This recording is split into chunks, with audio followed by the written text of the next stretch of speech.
हमारे चैनल में। मैं हूं आपके साथ शिखा कौशिक। आइए चलते हैं हमारी कुछ खास रिपोर्ट की तरफ। बोर्ड के पूर्व सदस्य का दावा, शिया वक्फ में लेन देन का खुलासा जल्द आएगा सामने। उत्तर प्रदेश शिया सेंट्रल वक्फ बोर्ड में सब कुछ ठीक नहीं चल रहा है। एक दूसरे पर आरोप प्रत्यारोप का दौर जारी है। शिया सेंट्रल वक्फ बोर्ड के पूर्व सदस्य और करबला तालकटोरा के मुतावल्ली रहे सैयद फैजी ने शिया वक्फ बोर्ड पर गंभीर आरोप लगाए हैं। सैयद फैजी ने अपने जारी किए हुए बयान में कहा है कि बोर्ड के चेयरमैन कौम को बरगलाकर करबला तालकटोरा में अपने किसी रिश्तेदार को मुतावल्ली बनाना चाहते हैं। उन्होंने कहा कि शिया वक्फ बोर्ड में अवैध तरीके से मनमानी का खेल जारी रहा है। उन्होंने कहा कि वक्फ कानपुर, अमरोहा और मेरठ में पैसे का लेन देन करके वक्फ की संपत्ति को खुर्द बुर्द किया गया है, जिसके लेन देन का खुलासा जल्द होगा।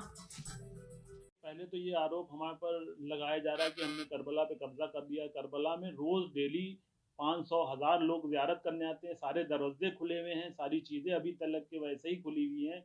लोग आ रहे हैं, जा रहे हैं, कहीं कब्जा नहीं हुआ है। पहली बात तो ये है कि जो आरोप हमारे पर लगाया जा रहा है कब्जा कर लिया, ये गलत है। और दूसरी बात ये है कि जो लोग यहाँ पे रह रहे हैं वो किराएदार लोग हैं, जो गरीब हैं, जिनके सरों पे छतें नहीं थी, उनको यहाँ पे सबको जगह दे के बसा दिया गया है। और 2012 में जब से हम इस करबला में आए, हमने इसको संवारा है और अच्छा किया पहले से भी। और उससे पहले से 2002 से दुकानें बनी हुई हैं यहाँ पे। दुकानों का किराया जो आता है और जो मकानों का किराया आता है, उन्हीं से ही 7% वक्फ बोर्ड को जाता है और जो बाकी पैसा बचता है वो करबला की देख रेख में काम आता है। और दूसरी चीज़ ये है, जैसे कि वो बता रहे हैं कि हम भाजपा नेता हैं। भाजपा नेता होने के साथ साथ हम तो भाजपा को ज्वाइन करे हुए, हमने भाजपा में कोई पद भी नहीं लिया कभी, ना ही कोई हम पद पे हैं। बस भाजपा के लिए एक हम अच्छा काम कर रहे हैं और ये भाजपा को पूरी तरह से बदनाम करने पे लगे हैं। बीजेपी लीडर बीजेपी नेता ने कब्जा कर लिया। किस जगह पे कब्जा है? अगर इनके पास कोई एक रजिस्ट्री हो कहीं की तो हमें बताए। और हर दरगाह करबलाओं में वक्फ सज्जादिया में भी देखिए, लोगों को, हजारों लोगों को मकान गरीबों को दिए गए, शिया को लोगों को जो बसे हुए हैं। ऐसे ही करबला तालकटोरा में भी शियों को बसाया गया, ऐसे ही मलका जहां में भी। हर करबलाओं में ज्यादातर जो गरीब लोग होते हैं, जिनके सरों पर छतें नहीं होती, उनको बसाया जाता है।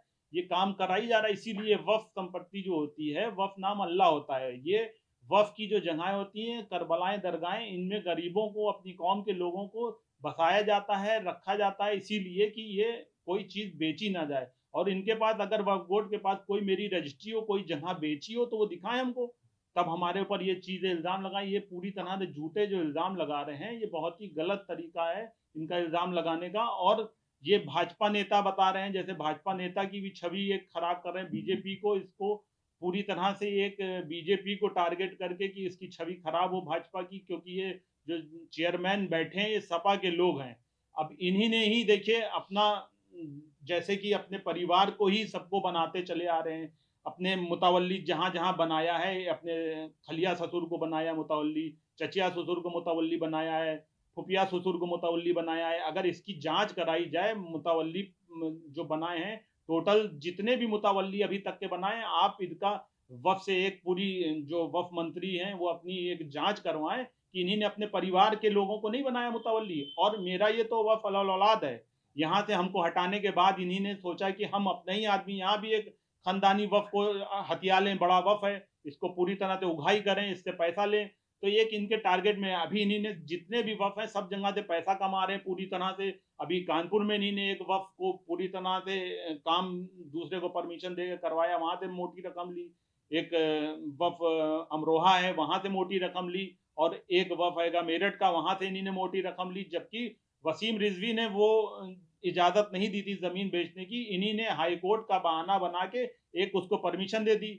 और परमिशन देने के बाद उस ज़मीन का ही पैसा लिया। अभी इनकी बहुत सी चीज़ें खुल के आ रही हैं। अभी ये देखिएगा, नोट, इनके जो पैसे देन-लेन का मामला है, वो भी जल्दी से जल्दी सामने आ रहा है।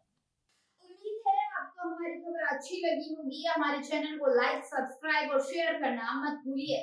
ऐसी ही खबरों के लिए बने रहे मेरे साथ। नमस्कार।